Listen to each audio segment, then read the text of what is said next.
Yo, what's up? How's it going, everybody? Welcome to the channel. I think this is the fourth video of me, long format, not a podcast, not a TikTok.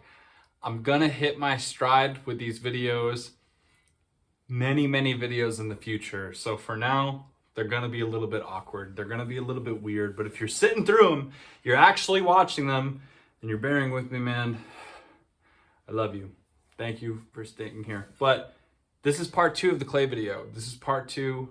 We're going to look at the clay heads that we were making. I don't really remember what I made in that video, but here for this one, this is a fully cured clay piece. You can see the bottoms. You can see these little shiny parts. I was kind of messing around with a razor blade and kind of carving it into a little bit. I think this is the one I made in the video, but this is how this guy looks now. Fully cured, fully dried. You can see he's kind of like crackly from the tool at the top. Mouth sliced up. And this is the guy that I oil painted that I showed you there. Now, this guy's still a little bit tacky because if you didn't know, this oil paint takes anywhere from 2 weeks to a month to be dried to the surface. But it takes, I've heard something like fucking like 200 or fucking like 100 years or something for it to be fully dried all the way through to the core. Now, I think that's absolutely fucked, but it's also pretty dope. But today we're gonna go through, I'm out of breath, guys. Today we're gonna go through the actual process of my specific process of how I like to paint these clay sculptures. So first step, we are going to, let's go with the guy that we painted last time. Now, normally I would prime these with a black spray paint, but I don't have that right now. Oh, you can see the bottom's actually still a little soft there. See? This is what you would call in pottery something being leather hard. A little bit of background shot. Here's the big room of my studio. We work in the little room. It looks like that. Okay. So remember, when you're using spray paint, regardless of the type of spray paint or why you're using it, you need to use it either outside or in a ventilated space. My space right now is not very well ventilated, but I have a big window open right next to me. My black ran out. This isn't even gesso or primer, so it doesn't really matter, but today we're using this really weird Martha Stewart fucking gloss paint, and we're just gonna bomb this guy. And you might be kind of worried about the red kind of going away, or some people like that raw clay aesthetic, but for our purposes, we're just gonna go with painting. And probably by the end of this video, ooh, this shit is like very rancid, very toxic spray paint. We don't like that. We don't like that smell. Okay, so beep, beep, beep, up. Our next step for this video is we're going to get set up over here at the oil painting station. Now, during the pre-production stage of this video, I primed a different clay sculpture with the same paint that we used for our guy from our last video. The only reason I didn't use that one this time is because I wanted you guys to be there when we got to make it together anyway. Okay, so today we're going to work on this little guy here with the little horns. I'm not going to go in deep, maybe. Well, maybe I will. Who could say what we do? But first things first, we're going to take, this is a little spray paint cap with some oil painting medium inside of it. We got some glazing medium here. Let's see what's still wet on our palette. It looks like I have some burnt sienna and some soft mixing white. And because this is a dark brown, dark, you know, black and these kind of moody earth tones, we kind of need a little bit of light on this sculpture to kind of bring some of these light textures to the front of the viewer's eye, you know, get it into view. So we don't want to get too crazy with the detail yet. We just kind of want to get in there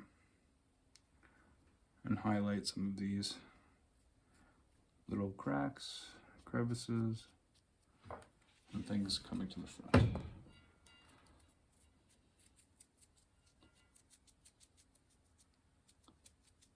I know I talked about an art show that I wanted to lead up to in the coming days, but turns out I'm not going to do it.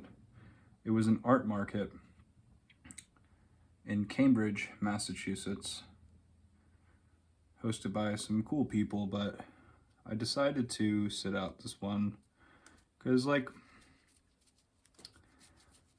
pre-pandemic, before Corona, I was involved in a lot of shows. I fancied myself a kind of artistic and local socialite in terms of music and art, and I wanted to be everywhere, and I always wanted to be in the center of things and involved in things and always at the art show, and that was cool. I made a lot of fun friends, got to do a lot of exciting things, but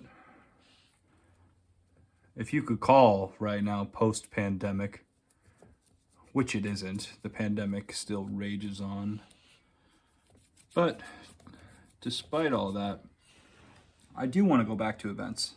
I do want to keep doing things, but my opinion on them has changed. It's not that I don't like them anymore or that I'm mad at or whatever. You know, it's not anything like that. It's not that I think people shouldn't be doing them or shouldn't be having fun, but it's more so I don't feel like I need to be the center of attention or in the center of cultural attention to feel like I'm worth something or like I'm relevant, you know? I think that's a really toxic way of thinking. I think it's a real bummer, and I think it really dampens art and the way that we think about artwork. How's this guy looking? Pretty demonic. Now we don't want to ignore underneath his chin, so we're gonna get some paint down there. This guy is looking fresh. We love it. We love that. My favorite part of painting these with oils is that oil paint is like a peanut butter consistency or like a cream cheese consistency, you know, versus watercolors and acrylics tend to be more wet. They tend to be more like ketchup. Sorry about the food analogies. I hate food analogies. A lot of the time when other people use them, they disgust me. But in this case, it is relevant because with something having a cream cheese consistency, it means you can stick globs of it to vertical or otherwise not flat surfaces, and it does not drip. It does not move. It stays exactly where you put it. You know, we can just take a glob like so and just hook it onto something and it stays. Doesn't mean we should do that, but I love oil paint for that. So we're gonna get a little more oil medium on here so we can spread some of this.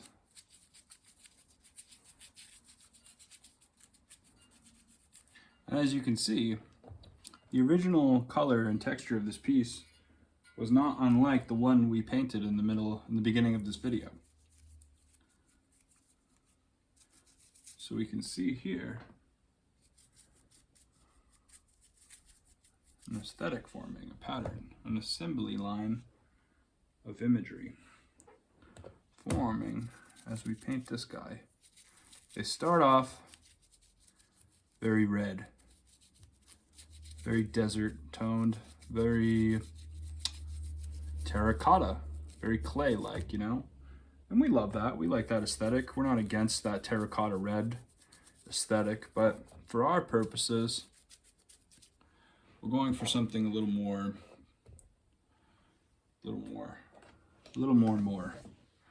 So you can see here, it's hard to get a good visual on this guy here, you know, in terms of his actual expression. But, oh, it smells so good. I love the smell of clay, of oil paint, of oil mediums, of varnishes. It's toxic smells, that's true. For all the viewers at home, man, many will tell you that I'm making some pretty serious mistakes with my ventilation and probably with my long-term health. I am aware of that, but I don't know, man. People smoke cigarettes and work in metal shops, breathe in car exhaust all day, you know. I think I'm okay working with oil paints without gloves or like a giant chemistry lab equivalent of fucking ventilation, you know. I don't know. I probably sound reckless. But here we are. How about we go check on that guy we spray painted out there, see how that's drying up. This could be a shorter video than I expected. So going into the big room. God, isn't that a beautiful view? Big barn doors opening up to autumn leaves. It's October, late October, just before Halloween. You probably know that from the time of upload. So let's check this guy out. It's still a bit tacky, but we don't mind. Let's take that right into the other room. Duck under the curtain. Okay, set that guy down. So this one's gonna be a little bit of an experiment aesthetically for me. So one little trick we can do, so let's move this guy out of the frame. We're done with him for now. One thing we can do here, this is a gloss spray paint, so it isn't actually wet, but it does look a little bit shiny and wet. So we're gonna take a towel and we're just gonna give him a once over to remove any of the excess spray paint that didn't dry in the time since we painted it. Okay. Oops, I broke him. That's okay, let's see if he still stands up. He's a little bit off balance now, but we don't mind. Maybe I could put this aside and re-glue it after. Remember how I was talking about proper scoring with clay, and how with air dry clay you don't have to properly score it because stuff just sticks on there. It's not going to heat up and shrink in a kiln. I eat crow. The stuff does break sometimes, and you do have to make sure things are properly attached, or that'll happen, and like the ear will break off, or the nose, or the base, the shoulder of the bust will just fall to pieces, and that's a bummer, but we live with it. We work with what we work with. So how about we do something a little weird? I'm gonna take this black oil stick and just fucking kind of just scrape some onto him. And then we'll take a brush, add some glazing medium. Oh, that's a fucking tragedy. That's a nice brush that I ruined. Fuck. Ah, two I ruined. Oh no, I really liked these. Okay, we're gonna put those back in our water and see if we can resurrect those another time. Ugh. Okay, so back to the glazing medium. Let's start to move around that black pigment that we just placed on there with that.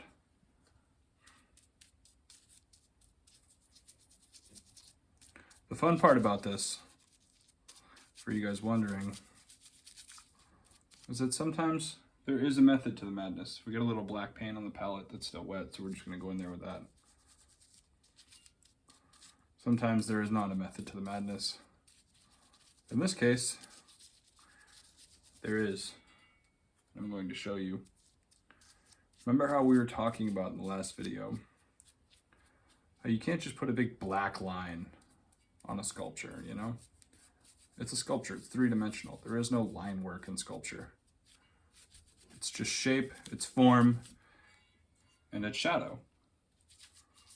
But the cool part about that is this technique we're using right now, where we are just getting this guy covered in black paint, black oil paint. We're using a medium to move that shit around and to get the most out of our pigment. Mind you, you can do this with acrylic paint as well. It will have a different texture and workability, but for this specific technique, that won't matter. So we have this thing completely covered. Next step, we're gonna take the rag again, wet black paint all over him. I'm gonna start wiping it off. And you're gonna love how this looks, man. Look at that. Isn't that fucking gorgeous? Get a little more off. My guy. That's a fucking pretty fucking nice looking sculpture. IMO. Look at that. He looks bronze. How about we try to make it look more bronze? That's an exciting idea, yeah? What do I got? Okay. Wow. I know I might have something. How do you make a nice gold finish? How about hints? How about some hints of yellow ochre? Maybe with a little bit. Oh, you know what? Oh, never mind. I had an idea that would have worked a few minutes ago. We're gonna do it anyway, fuck it. Okay, ready for this? We're gonna take this guy, even though he already has that acrylic finish on top of him, he has an oil paint, a very thin oil paint and glazing medium mix layered on top of that acrylic base. And even though this is a bit of a rule-breaking effect, we're going to do it anyway. Now here's a hot tip. When you're doing mixed media work, if it involves oil paint, you always want to make sure that you're not putting acrylic paints or any other type of medium, house paints, gesso, and shit like that on top of oil paint, because you don't want to seal off and prevent oxygen from accessing the oil paint. I don't exactly know why this happens from a purely scientific standpoint, but what I do know is that if you seal oil paint with acrylics, it will rot the painting and destroy it. Not within our lifetime probably, but it's just not an archival way to work. But we don't give a shit right now. We're going to take some weird mirror acrylic spray paint type stuff, and we're gonna hold it about a foot. Oh, let's get a better view. Sculpture. We're gonna hold it about 2 feet away, maybe. Better rain down. Okay.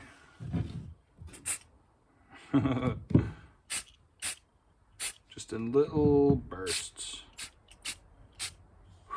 God, that shit is rancid. And we're going to go back into the little room, duck under the curtain, walk back over to the palette.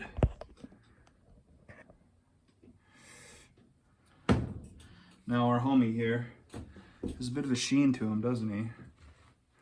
Let's wipe off some of the excess paint. Oh, that's fucking interesting, isn't it?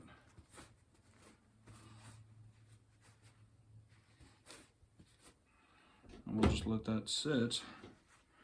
Maybe now, take a smaller brush, get a little bit of this yellow ochre on there. Maybe some yellow ochre accents. Is that working? No, it's not really working for the bronze aesthetic, but we'll do it anyway. So we'll get some of that going here. Remember guys, this is all experimental. We're not worried about shit being perfect, and make sure it makes your art teacher real proud of you. We just don't care. We just don't care. We just want to learn about our mediums in a hands-on, interesting, and fun way that some of the time results. Let's wipe off some of that extra. And an interesting aesthetic. So let's put this guy back over in the clay station. Let's get a proper view of this guy that we made. So yes, so last week we had him at the clay spot. We were working on it very diligently to get a good sculptural vibe and figure and three-dimensional form. But now we've moved away from that, and we've moved on into a painting stage. Now guys, I don't know. I just want to say again, like, if you did take a real sculpture class, or you did take a pottery class or a ceramics class, whatever, or even just like an introduction to sculpture, you'd be learning, you at one point or another, you'd probably learn how to you'd probably make a plasticine figure, right? Maybe it's a little abstract figurative work, maybe, you know, just some plastilina type thing. You would then learn how to make a mold out of a cardboard box, where you would then put that little plasticine thing inside of it. Whatever you learn plaster molding, you would cast it, make a permanent casting hydrocal sculpture of your clay work. And then after that, you would learn about what is referred to as a patina. I kind of skipped over that part of the sculpture courses that I took. I didn't really pay attention. The part of the project we were supposed to learn about patinaing the piece, I actually kind of flunked, and I failed that project. Anyway, it's a long story, but I don't know really how to step by step. Like, you know, I know there's some things with copper colored paints and shoe polish, or like, I know that there's a lot of, you know, specific ways that people do that, but I guess I just don't really know them, and I don't really care. I know how I understand how a patina works aesthetically, but from a technical standpoint, I have no idea. And I guess, I don't know, maybe it doesn't matter, maybe it does. Who cares? It's been quiet here. It's a rainy day. We're in the studio trying to make some art. I hope you guys enjoyed this video. I hope you've been following along. If you haven't seen the video that came out before this, you should go watch it, because it makes this one make sense. And regardless, man, thank you guys for watching. Thank you for being here, and thank you. I don't know. Okay. God. A little bit of postscript here, man, but these things are fucking awkward to make. Like I said, a little bit of meta commentary. We're going to hit our stride soon. This is going to be a good channel. It's my goal, is to make a large portfolio and body of work of actual good videos. Yeah. Anyway, all right, guys. Thank you.